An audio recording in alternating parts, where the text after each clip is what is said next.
Ladies and gentlemen, federal employees, today we're talking about your federal employee health insurance, about taking it into retirement, what it actually takes to take it into retirement. And today's content is actually based on a question. We received tons of questions just like this recently. We want to make sure it's clear for all of you exactly how to get the most out of FEHB and to make sure you can take it into retirement. So I'm going to actually read the question that was submitted, and then we're going to go ahead and tackle it. Okay? So this question, they ask, my coworkers and I are in a disagreement on how to interpret the 5-year rule for keeping FEHB into retirement. So before I finish the question, let me write this down. 5-year rule. The 5-year rule. We're going to talk about that, but we're going to finish the question first. So it sounds like they're in a disagreement about how the 5-year rule works. They continue on. We are traditional FERS employee. Let's say a 35-year-old starts with their federal career and immediately enrolls in FEHB. After 5 years, when they turn 40, they quit their federal job and start working in the private sector. Then at age 62, they retire from the private sector. Is that former federal employee eligible to keep their FEHB benefits into retirement? That is a phenomenal question. And the short answer to this question is no, absolutely not. This person cannot take FEHB in retirement. If they worked for 5 years, but then left way before 62 and worked in the private sector, they cannot take FEHB in retirement. That's the short answer, okay?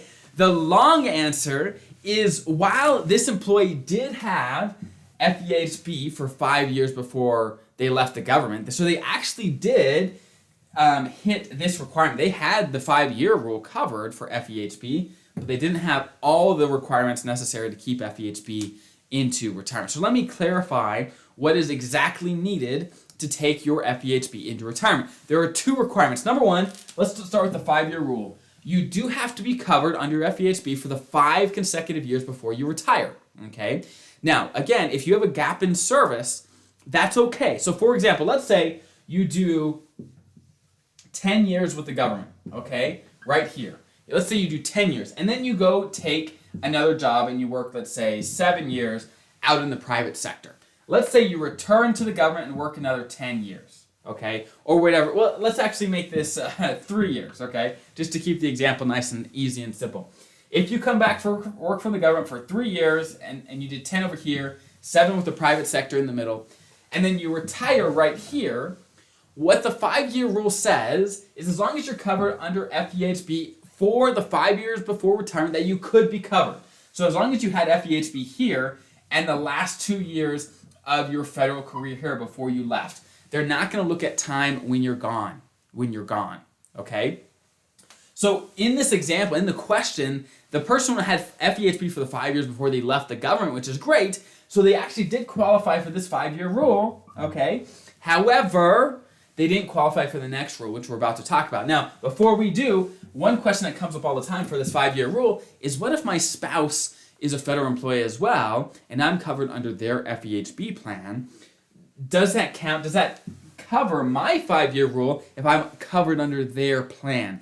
And the answer is yes. As long as you're covered under a FEHB plan for 5 years, then you're fine. And that doesn't mean you have to stay, let's say, on your Blue Cross plan the entire time. Even if you switch plans in those last 5 years, that's totally fine. Again, you just got to be covered consecutively under a FEHB plan of some sort, even if you switch between you covering it or your spouse carrying the insurance, whatever it is, as long as you have 5 years, then you're good to go, okay?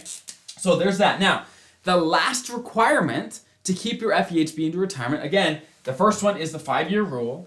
The last one is you have to retire with an immediate retirement. And that in the question that we got today, that is where this person went wrong, is they did not retire with an immediate retirement. Okay? So as a traditional FERS, to retire with an immediate retirement, you have to meet one of the following criteria. You got to hit MRA plus 30, and I'm going to explain what that is, but 60 and 20, or 62 and 5, or MRA plus 10. Long story short, your MRA is your minimum retirement age, where for most of you it's going to be 57. If you don't know what yours is, if you just Google MRA chart, you'll be able to find it, okay? Now, if you hit your MRA, let's say you're 57, you hit your MRA and you have 30 years, boom. that is an immediate retirement you're eligible for, and as long as you had FEHB for the previous 5 years, you're good to go. Okay. Next, if you're age 60 with 20 years, then boom, you're good to go. Or if you retire at 62 or beyond with 5 years, then you're good to go. However, the reason in the question we got today, the reason this person wasn't eligible for FEHB is they left the government when they were like 40 or something. They did not retire at 62 or later from the federal government. They retired from the private sector at that time. You had to retire from the government.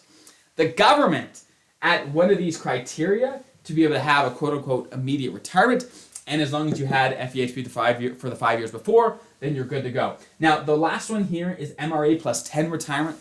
This would allow you to keep your FEHB in retirement, but there's some downsides here to when you only have your MRA and only 10 years. So I've got a whole video on MRA plus 10 if you want to check that out, but I wanted to mention that type of retirement does allow you to take FEHB as long as you, of course, had the 5-year rule covered.